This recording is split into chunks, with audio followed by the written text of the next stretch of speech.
За околу 1000 денари ќе бидат зголемени сумите за посебен додаток за дете со специфични потреби, кој што има пречки во телесниот или менталниот развој, или комбинирани пречки во развојот до 26 години.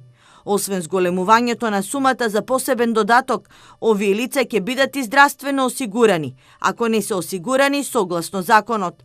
Износот на утврдената висина на правото на посебен додаток со Законот за заштита на децата се зголемува од 4202 денари на 5021 денар.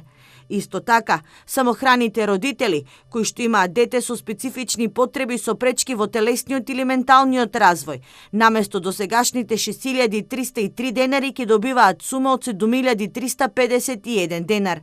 За материјално необезбедените родители, кои се корисници на социјална помош и постојана парична помош, а кои што имаат дете со специфични потреби до 26 години, додатокот се зголемува од 5252 денари на 6276 денари.